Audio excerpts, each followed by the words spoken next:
Good morning, friend. Welcome all of you. Chemical thermodynamics second part. Today's part are totally dedicated to the work done. Now let us start the details of work done according to chemical thermodynamics. दोस्तों सबसे पहला जो word आता है वो है nature of work. कोई भी सिस्टम के ऊपर जो वर्क होता है उस वर्क के बारे में इस पूरे सेशन में हम डिस्कस करेंगे। The nature of work done में प्रेशर वॉल्यूम टाइप का वर्क बहुत इंपॉर्टेंट माना जाता है। The product of pressure and volume is equal to the work, यानी कि इसे पीवी टाइप ऑफ वर्क कहा जाता है। आगे हमें एंथैल्पी में भी ये कंसेप्ट काम आने वाला है। दूसरी एक बेसिक चीज आई यानी कि फोर्स इनटू डिस्प्लेसमेंट, ये हमारा कॉमन फार्मूला है। अब इन दोनों चीजों को यूज करते हुए हमें आज का सिस्टम्स का वर्क डन निकालना है। सो दोस्तों वर्क डन W, मानो सपोज कि एक एग्जांपल मैंने आपके सामने रखा है, डीकंपोजिशन ऑफ H2O2। जो रिएक्शन आप स्क्रीन के ऊपर देख रहे हो कि H2O2 liquid it can be goes into H2O plus O2, यानी कि H2O2 का डीकंपोजिशन हो रहा है और उससे H2O लिक्विड और O2 गैस बन रहा है। Total volume of the system always increasing, यानी कि यहाँ पे एक्सपांशन हो रहा है। अब इस रिएक्शन से हम तीन चीजों को देख सकते हैं। सबसे जो पहला वर्ड आप लोग देख रहे हो, work done on the surrounding by the system, यानी कि वो जो वॉल्यूम राइज हुआ है, वो जो पिस्टन है हमने पुश किया अपवर्ड में, तो डेफिनेटली ये जो वर्क हुआ है सिस्टम के द्वारा सराउंडिंग के ऊपर हुआ है। तो अब जब भी कोई वर्क डन सराउंडिंग के ऊपर होता है तब उसे नेगेटिव वर्क डन कहा जाता है। So therefore work must be the negative. अब सेकंड चीज जो आती है कि in this case PV expansion हुआ, यानी कि यहाँ पे जो वर्क डन हुआ है ड्यू टू एक्सपांशन हुआ है, और इस एक्सपांशन होने की वजह से क्या हुआ है, कुछ पिस्टन को हमें पुश करना पड़ा है बाहर। देयरफॉर यहाँ पे एनर्जी लॉस हो रही है बाय द सिस्टम, क्योंकि उन्होंने वर्क किया है सराउंडिंग के ऊपर। तो यहाँ पे सिस्टम की एनर्जी लॉस हुई है, इसलिए उसका वर्क डन नेगेटिव हुआ है और यहाँ पे पीवी एक्सपांशन कहा जाता है। अभी एक चीज ध्यान में रखना हमेशा के लिए कि सपोज आपके पास अगर कोई एसेट है, तो अगर आप लोग उसको गेन कर रहे हो तो डेफिनेटली वो आपको प्लस मानी जाएगी। आपके ऊपर यानी कि सिस्टम के ऊपर अगर कोई वर्क हो रहा है तो प्लस माना जाएगा। अगर आप किसी को पैसे दे रहे हो, अगर आपके एसेट किसी को दे रहे हो, डेफिनेटली उसे वर्क डन नेगेटिव माना जाएगा। अगर मानो आप किसी को मनी दे रहे हो तो आपका लॉस हो रहा है, डेफिनेटली आपको उसको -2 कहा जाएगा। ये सब चीजें हमें 1 to 1 आगे देखना है। तो इस एग्जांपल में हमने देखा था H2O2 अगर डिकम्पोज हो रहा है तो यहाँ पे वॉल्यूम एक्सपांड हो रहा है, मतलब वहां पे गैस बनने की वजह से एयर पर V1 से लेके V2 ग्रेटर है, and in that expansion work done on the surrounding by the system, and इसीलिए इस वर्क को नेगेटिव वर्क डन कहा जाएगा। This is the PV expansion and energy loss by the system। अब जरा सेकंड एग्जांपल देखेंगे दोस्तों। अभी सेकंड एग्जांपल में आप लोग देख रहे हो कि suppose formation of NH4Cl, ammonia plus HCl, it can be used NH4Cl. Ammonia is in gaseous form, HCl is also in gaseous form, but ammonium chloride in a solid form. What happened? Suppose initially हम लोगों ने दोनों gases लिए हैं ammonia और HCl, और जब reaction and हो जाएगी तब हमें NH4Cl नाम का सॉलिड मिलेगा। तो इन that particular case what happened, the two gases can be mixed each other to form one solid, so therefore volume of system goes on decreasing, यहाँ पे compression हुआ है। and in that particular case what happened is work done by surrounding on the system, क्योंकि piston नीचे आया है इसका मतलब है कि सिस्टम के ऊपर वर्क हुआ है। और मैंने अभी आपको कहा था कि if any work done on the system it always positive, अगर आपके ऊपर कोई वर्क हो रहा है तो डेफिनेटली वो work done positive work done कहा जाएगा। So this is a PV compression work done on the system and energy gained by the system। यहाँ पे एनर्जी गेन कर रही है सिस्टम से। तो दो चीजें समझ में आ गई है। डेफिनेटली जब भी कोई सिस्टम के ऊपर वर्क होगा तो वो पॉजिटिव, और इफ द सिस्टम ने अगर सराउंडिंग के ऊपर वर्क किया तो वो नेगेटिव। Is that clear? अब इस पूरे दोनों एक्सपांशन और कंप्रेशन को अगर हम लोग समराइज कर लेंगे तो नेचर ऑफ हीट एक बार हम लोग समझ लेंगे। Heat in the form of energy by which the system can be exchanged with the surrounding। अब जब भी कोई हीट और वर्क डन, यानी कि when the system and surrounding are in a different temperature, then heat flows in और out of the system. जब भी कोई सिस्टम में और सराउंडिंग में एनर्जी का डिफरेंस होगा, टेम्परेचर का डिफरेंस होगा, तब जाके एनर्जी लेना देना चालू होगा, that is exchange of energy. अब इन पूरे टेबल को आप लोग समराइज कर लेंगे। प्लस क्यू कब करना है, देखो प्लस क्यू अगर आपने हीट एब्जॉर्ब की, आप मानो system, so if any heat absorb by the system from the surrounding, अगर आप किसी मनी ले रहे हो, आपको अगर इसका पैसा मिल रहा है तो डेफिनेटली वो प्लस माना जाएगा। So plus Q stand for आप लोग ले रहे हो, तो सिस्टम एनर्जी एब्जॉर्ब हो रही है सराउंडिंग से, तो it must be the positive. अगर सिस्टम हीट दे रही है, अगर वो हीट लॉस कर रही है, दूसरे को दे रही है, अगर आप लोग पैसे दूसरे को दे रहे हो, डेफिनेटली वो आपका लॉस माना जाएगा, so it is minus Q. So plus Q stand for heat absorb and minus Q stand for that heat emit, heat loss है। आप जरा वर्क डन के बारे में बात करेंगे। प्लस वर्क डन यानी कि work is done on the system by the surrounding. अगर किसी ने सिस्टम के ऊपर वर्क किया है तो वर्क डन पॉजिटिव माना जाएगा, और अगर सिस्टम ने सराउंडिंग के ऊपर अगर वर्क किया है तो नेगेटिव वर्क डन माना जाएगा। तो definitely two type of work is here. Work done positive, system के ऊपर वर्क होना, हीट अगर एब्जॉर्ब हुई तो plus q, if heat loss minus q, और अगर सिस्टम ने सराउंडिंग के वर्क किया है तो minus W. Is that clear? अब इस तरह से हमने पूरा चार्ट आपके सामने रखा था। अब तो let us start one by one. Definitely work done is equal to force into displacement, यहां तक का पार्ट आप लोगों को नोन है। मान लो कि फोर्स जो होता है वो प्रेशर इनटू एरिया, यानी कि pressure is equal to force upon area, so therefore you have to rearrange, तो force is equal to pressure into area. अब force into pressure into area, ये जो वैल्यूज है मैंने यहाँ पे एफ की जगह पर रख दी है, so therefore W is equal to pressure into area into displacements। Delta V की वैल्यू हमने यहाँ पे रख दी है A into D की जगह पे, and if you put the delta V value we can get the final equation W is equal to P external into delta V, यानी कि हमने W की वैल्यू P into delta यहाँ पे निकाल दी है, और डेफिनेटली उसे V2 minus V1 भी लिखा जाता है, and in this way equation आपके सामने W is equal to P V2 minus V1। Is that clear? Expansion for free volume P भी हम लोगों ने देखा है। अब अगर इसी एक्सपांशन को हमको अगर कंटिन्यूएशन में लिखना है तो W is equal to P into delta की आगे आप लोगों ने निकाला, तो W is equal to P into V2 minus V1। अगर उस साइन कन्वेंशन को हम लोग अगर आपका यहाँ पे करेंगे तो और एक टेबल महत्वपूर्ण आपके सामने आता है। Late us start. सब देखेंगे V2 ग्रेटर देन V1 के बाद, सो अगर फाइनल वॉल्यूम अगर बड़ा है और अगर इनिशियल अगर लेस है तो डेफिनेटली यहाँ पे गैस एक्सपांड हो रहा है। हम लोगों ने प्रीवियस स्लाइड में देखा था, if any gas is expand work done by system on the surrounding. Is that clear? यानी कि यहाँ पे जो वर्क हो रहा है, अगर गैस एक्सपांड हो रहा है तो सराउंडिंग के ऊपर वर्क हो रहा है, सिस्टम ने वर्क आउट किया है, and in this way work is negative. तो whenever V2 is greater than V1, final volume अगर ज्यादा है और इनिशियल अगर कम है तो डेफिनेटली गैस एक्सपांड हो रहा है, and in that case W is negative. Okay, तो whenever gas is expand W is negative.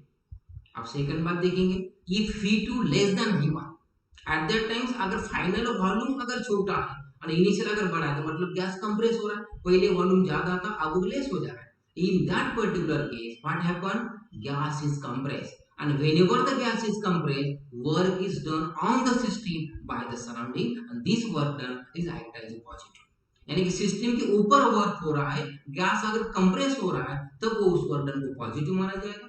अगर सिस्टम ने सराउंडिंग के ऊपर वर्क किया है तो उसे गैस का एक्सपांशन माना जाएगा, एंड डेफिनेटली यहाँ पे वर्क डन हो रहा है सराउंडिंग के ऊपर सिस्टम के द्वारा, और वो वर्क डन है नेगेटिव। Is that clear? तो दो टेबल आपके सामने साइन कन्वेंशन के आ चुके हैं। Is that clear?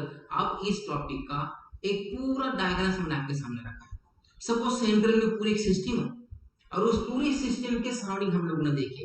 सपोज अगर हीट एब्जॉर्ब हो रही है, ये हीट लॉस हो रही है, वर्क डन हो रहा है या वर्क डन सिस्टम ने सराउंडिंग के ऊपर किया है, तो फर्स्ट स्टार्ट करेंगे प्लस W कब हो रहा है, ऑन द सिस्टम। अगर सिस्टम के ऊपर वर्क हुआ है तो सबसे पहला जो आपके पास आ जाता है वो ऑन द सिस्टम से, यानी कि सिस्टम के ऊपर वर्क हुआ है। Is that clear? अगर बाय द सिस्टम हुआ है यानी कि सिस्टम ने अगर वर्क किया है तो माइनस माना जाएगा, यानी कि सिस्टम के ऊपर वर्क बना पॉजिटिव और सिस्टम ने सराउंडिंग के ऊपर वर्क किया तो नेगेटिव। अब देखो जरा नेक्स्ट वन, राइट साइड में हीट एब्जॉर्ब है तो डेफिनेटली वो प्लस क्यू माना जाएगी, और अगर हीट रिलीज है तो माइनस क्यू माना जाएगा। तो one simple diagram in front of you. Expansion का मतलब आता है कि whenever gas are expands against zero opposition force and such expansion occurs in a vacuum only. अगर किसी गैसेस को हमें फ्रीली एक्सपांड अगर करना है तो डेफिनेटली उसका अपोजिशन फोर्स हमें जीरो करना है, and in this happen only that vacuums also. और आप लोगों को मालूम है कि whenever gas expand in the vacuum the total no opposition force है, डेफिनेटली वर्क डन यहाँ पे जीरो माना जाता है। Is that clear? In this way no work is done on the gas when gas expand freely in a vacuum. अब इस topic का सबसे basic equation maximum work done, आप लोगों ने अभी तक देखा है कि वर्क डन मैक्सिमम कब कब होता है। ओके, वर्क डन मैक्सिमम जब होता है डेफिनेटली एक कंडीशन आपको मेंटेन करना है, वो है isothermal and reversible. Because in previous lectures you have to listen that is in case of isothermal process internal energy definitely constant है, तो work done is maximum. Reversible condition पे number of steps अगर rise होती है तो work done यहाँ पे max होता है। So reversible and isothermal is the basic condition for maximum work done. तो हम लोगों ने पहले ही लिख दिया कि consider n mole of gas, एक सिलेंडर हम लोगों ने लिया and in that particular cylinder consider 1 mole of ideal gas and it expand isothermally and reversibly from volume v1 से लेके v2 तक। इनिशियल वॉल्यूम हमारा गैस का v1 है, हम फाइनल वॉल्यूम v2 तक जाना चाहते हैं। ओके, बीच में नंबर ऑफ स्टेप्स है, हर स्टेप के अंदर अलग अलग वर्क हो रहा है, आप लोगों को मालूम है। ये सब वर्क को अगर हम लोग समराइज कर लेंगे तो हर स्टेप्स का work done 1, work done 2, work done 3, इस तरह से पूरे स्टेप्स को अगर हम लोग कंबाइन करेंगे, सम करेंगे तो हमें फाइनल वर्क डन मिलेगा, उसे मैक्सिमम वर्क डन कहा जाता है। अब ये सब करने के लिए हमें इंटीग्रेशन लेना पड़ेगा। दोस्तों सबसे पहले बात आती है कि how can we take the integration. Simple example आपके सामने, suppose we want to take the length of one bigger wall. अगर बहुत बड़ा हॉल आपके सामने और आप लोगों को कहा है कि इसके लेंथ हमें मेजर करना है, मैन्युअली लेंथ मेजर करना पॉसिबल नहीं बिकॉज बहुत सारे स्टेप्स अंदर है।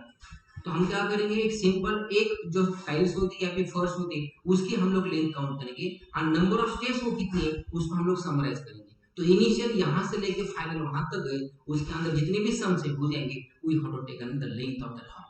इतना ही नहीं कि हमने इनिशियल कहां से स्टार्ट करना है और कहां तक मेजर करना है, हाफ हॉल तक लेना है, 3/4 लेना है, डेफिनेटली आप लोग उस हॉल की लेंथ अपने अपने हिसाब से निकाल सकते हो।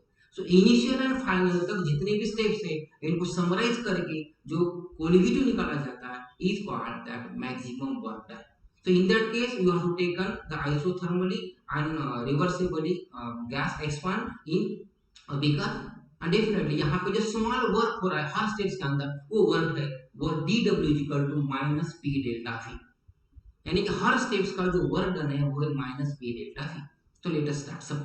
सो how can take the maximum work done, you have take integration of dw, यानी कि उस छोटे से वर्क डन का हमने इंटीग्रेट किया कहां से कहां तक, इनिशियल से लेकर फाइनल तक। सो डेफिनेटली राइट साइड में क्या आएगा, p डेल्टा v का जो आएगा वो v1 से लेके v2 तक, यानी कि जो स्टेप्स हमारी स्टार्ट हुई थी v1 से लेके we can and by that v2। So therefore delta w is nothing but initial to final से integrate is equal to that integration of p delta v v1 से लेके v2 तक। So definitely integration of dw from initial to final nothing but the maximum work done. So we have write w max. So w max is equal to negative sign out of that integration. So therefore integration के अंदर आता है v1 से लेके v2 p delta v. But we know that कि pv is equal to nRT. It is ideal gas equation. And using that ideal gas equation, we have to put the p value. So therefore p is equal to nRT. तो हमने p की value nRT अगर हम put कर दिए तो integration में हमारे पास आता है minus nRT dv upon v। Okay, क्योंकि p is equal to nRT by v अगर डाटा हम लोगों ने यहाँ पे पुट किए तो definitely w max is equal to आता है। अब अगर कांस्टेंट टेम्परेचर और प्रेशर अगर है तो nRT बाहर आ जाएगा, ठीक है। आइसोथर्मल के अंदर हमें दिखना है कि टेम्परेचर कांस्टेंट है। Okay, so at the particular condition n constant है, टेम्परेचर कांस्टेंट है, r तो गैस कांस्टेंट है, तीनों भी बाहर आ जाएंगे एंड डेफिनेटली माइनस nRT बाहर आ गया तो इंटीग्रेशन के अंदर आ जाता है dv बाय v, इंटीग्रेशन से v1 से लेके v2 तक। उसका अगर हम लोग सॉल्यूशन देंगे तो minus nRT ln v v1 से लेके v2 तक। So once you have to put in the upper limit and once you minus by the lower limit, so I can take the final equation W max is equal to nRT ln v2 by v1. यहाँ पे ln stand for that log of base e and we want to convert log of base e into log of base 10, so you have to multiply the factor 2.303. So therefore the final equation 2.303 nRT log of V2 by V1। अब इस equations का और भी एक forms है। इस equations को हमने इस तरह से लिख सकते हैं, definitely according to Boyle's law at a constant temperature pressure is inversely proportional to volume. We know, तो according to your Boyle's law equation at a constant temperature PV is equal to constant, क्योंकि at a constant temperature pressure is inversely proportional to volume, ये हम लोगों ने previous standard में देखा है। So PV is equal to constant अगर है तो हम लोग लिख सकते हैं कि P1 V1 is equal to P2 V2। Initial pressure initial volume is equal to final pressure final volume से उसको अगर हमने रीअरेंज किया है तो V2 अपॉन V1 आता है P1 by P2, और आपने वही इक्वेशन में अगर डाटा पुट आउट किए तो definitely Wmax is equal to 2.303 nRT log of V2 by V1 लिखो या P1 by P2 लिखो, both are the same, and in this way there is a maximum work equation। अब maximum work के लिए 3 basic conditions आपके सामने। एक, delta P is smallest. Second one, conditions must be isothermal. System is always in isothermal. And third one, reversible systems। यानी कि 3 conditions हमें चाहिए अगर वर्डन मैक्सिमम करना है तो delta P is smallest, isothermal system and reversible conditions। And these 3 conditions if you apply, definitely the system occupy the maximum work done। Okay, अब इस बेसिक इक्वेशन को काम करेंगे। Show that W is equal to delta nRT, W is equal to P delta V। आपके पास equation basic, अगर हमने delta V की वैल्यू V2 माइनस V1 रख दी है तो we have to say minus P bracket के अंदर V2 माइनस V1 आता है, सो PV2 प्लस PV1 आ जाएगा, correct. So PV1 is equal to N1RT and PV2 is equal to N2RT। If by putting both the data, so we can take a message W is equal to minus nRT plus nRT। So therefore N2 minus N1 हमने bracket के अंदर बाहर निकाल लिया, minus sign तो as it is है, so RT, so what is this? N2 minus N1 is nothing but delta N, and definitely you are that W is equal to minus delta N RT, and this is the equations। Are you clear? Third number का table आपके सामने मैं रख देता हूँ, उनमें सबसे पहला आता है if N2 is greater than N1, यानी कि यहाँ का जो फाइनल नंबर ऑफ मोल्स है सिस्टम्स का ग्रेटर है इनिशियल नंबर ऑफ मोल्स है, यानी कि रिएक्शन होने के बाद भी नंबर ऑफ मोल उस सिस्टम्स के बढ़ जा रहा है गैस स्टेट में, तो उसमें क्या होगा, डेल्टा N हमेशा पॉजिटिव आएगा, क्योंकि N2 में से N1 हम माइनस करेंगे, तो हम मिडिल ब्रैकेट में देख रहे हैं कि suppose delta N is always positive. अब अगर डेल्टा N पॉजिटिव आ रहा है तो आप लोग जरा इक्वेशन ऊपर देख लेंगे कि W equal to minus delta N RT, तो माइनस साइन आने से अगर सभी के सभी अगर मैंने पॉजिटिव पुट आउट किए तो W की वैल्यू हमेशा नेगेटिव आएगी। Therefore W that is work done is negative, that is work done is less than 0, यानी कि इफ अगर कोई गैस एक्सपांड हो रहा है, समझ में आया, उसका N2 अगर बढ़ रहा है, फाइनल वॉल्यूम अगर बढ़ रहा है, फाइनल नंबर ऑफ मोल्स अगर बढ़ रहा है, तो definitely N2 is greater then N1, so delta N positive आएगा, and if delta N is positive the total equation must be negative, therefore work done is negative, वो less than 0 है। अब जरा सेकंड पार्ट देखेंगे, if N2 is less than N1, यानी कि अगर मानो कोई रिएक्शंस का N2 लेस हो रहा है N1 से, इनिशियल से लेकर और वो कम हो जा रहा है, गैस कंप्रेस हो रहा है, आप लोगों को मालूम है कि if gas is compress system के ऊपर वर्क हो रहा है और वो पॉजिटिव होता है, so delta N is negative, क्योंकि N2 माइनस N1 कर रहा है, सो देयरफॉर डेल्टा N अगर नेगेटिव आया तो इक्वेशन में देखो W equal to minus delta N है, इफ डेल्टा N की वैल्यू अगर नेगेटिव है तो negative negative positive, so therefore work done is positive, वो ग्रेटर देन 0 है। Is that clear? सिस्टम के ऊपर वर्क हो रहा है। And third one, if N2 is equal to N1, अगर इनिशियल मोल और फाइनल मोल अगर सेम है तो डेल्टा N की वैल्यू को 0 आएगी। इन this way the total 3 tables, energy loss, energy release, जब एनर्जी लॉस हो रही है, एनर्जी रिलीज हो रही है तो उसे हम लोग नेगेटिव बोलेंगे, if energy absorb, energy gain, वो पॉजिटिव है। वर्क डन, अगर सपोज सिस्टम के ऊपर वर्क हो रहा है तो पॉजिटिव, और अगर सराउंडिंग के ऊपर हो रहा है तो नेगेटिव।